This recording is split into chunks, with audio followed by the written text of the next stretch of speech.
Assalamualaikum warahmatullahi wabarakatuh. Perkenalkan, kami dari kelompok 9 mata kuliah pengelolaan pendidikan kelas 2C Prodi Pendidikan Bahasa Indonesia Yang beranggotakan Garda Insan Sandi Alam NPM A1A020095, Anissa Dinandia Syafira A1A020106, Ozna A1A020121. Baiklah, di video kali ini kami akan membahas tentang manajemen berbasis sekolah (MBS). Sebelumnya, kalian tahu nggak apa itu manajemen berbasis sekolah MBS? Manajemen berbasis sekolah MBS 1. UU Nomor 20 Tahun 2003 tentang Sistem Pendidikan Nasional mengamanatkan dengan tegas bahwa setiap warga negara berhak mendapatkan layanan pendidikan bermutu. Yang kedua, pendidikan yang bermutu tidak hanya diukur dari produk output, tetapi terkait dengan input dan proses penyelenggaraan pendidikan.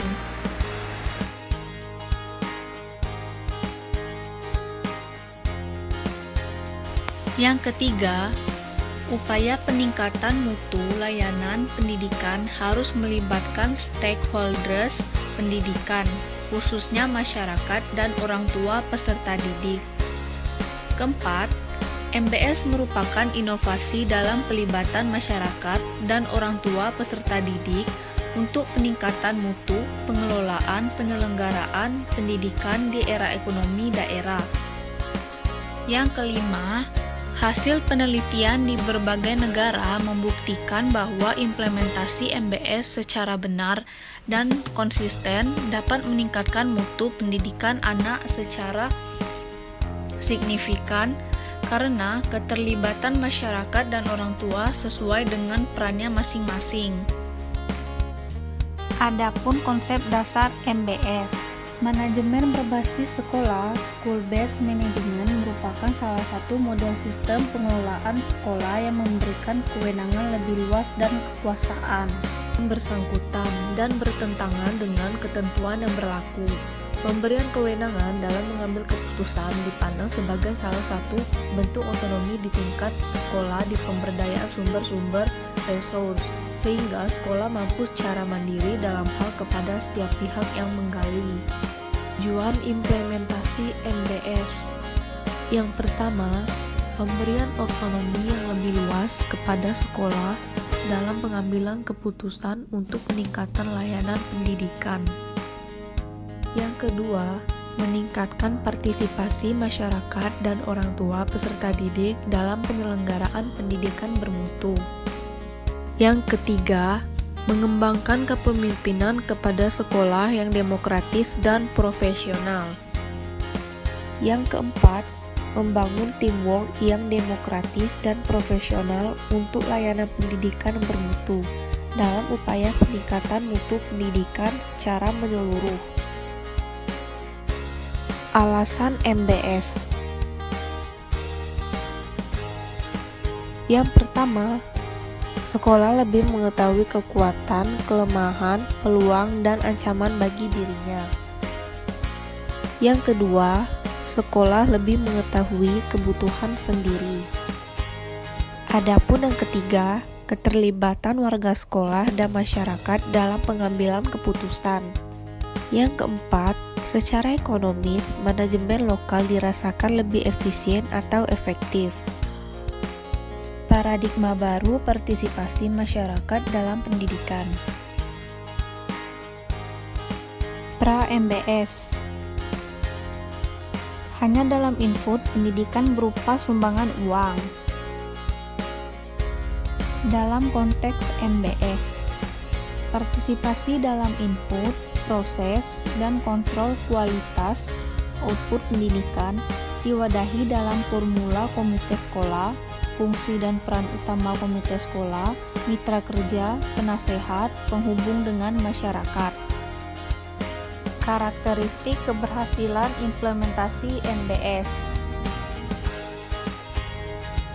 Karakteristik yang pertama, peningkatan kemandirian sekolah dalam mewujudkan visi dan misi. Karakteristik yang kedua, peningkatan kualitas kinerja layanan sekolah.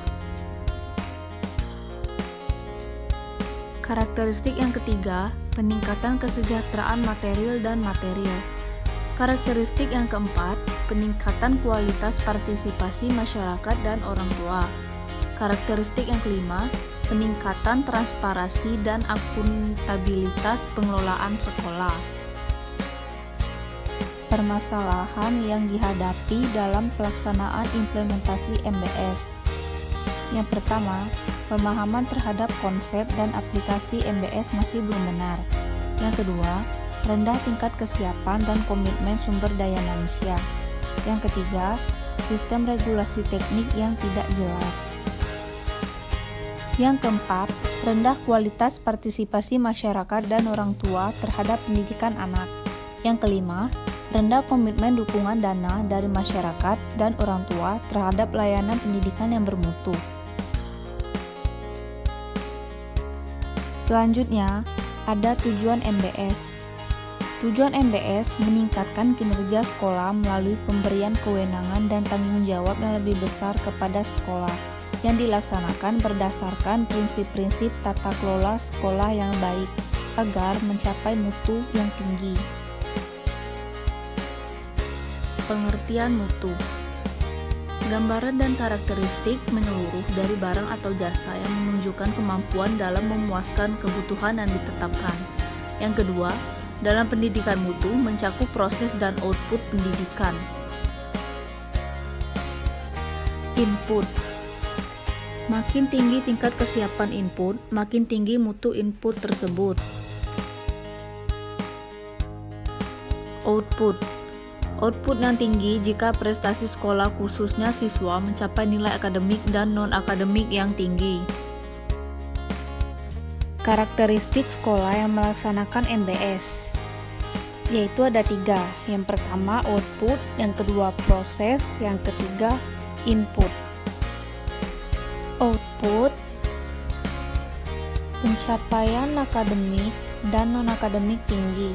Contoh, nilai NEM rata-rata 7 menjadi 8. Non-akademik dulu juara 2 menjadi juara 1. Proses, yang pertama, efektivitas proses. Yang kedua, kepemimpinan sekolah yang kuat. Yang ketiga, pengelolaan yang efektif tengah. Yang keempat, budaya mutu. Yang kelima, teamwork yang kompak. Yang keenam, punya kemandirian. Yang ketujuh, punya kemauan berubah. Yang kedelapan, kemauan berubah. Yang kesembilan, melakukan evaluasi dan perbaikan berkelanjutan. Yang terakhir, input. Yang pertama, memiliki kebijakan mutu. Yang kedua, sumber daya tersedia siap. Yang ketiga, memiliki harapan prestasi tinggi. Yang keempat, fokus pada pelanggan. Yang kelima, input manajemen, tugas jelas, rencana rinci dan sistematis, ketentuan aturan main dalam mencapai tujuan. Baiklah, itulah penjelasan dari kelompok kami mengenai materi berbasis sekolah MBS. Terima kasih. Wassalamualaikum warahmatullahi wabarakatuh.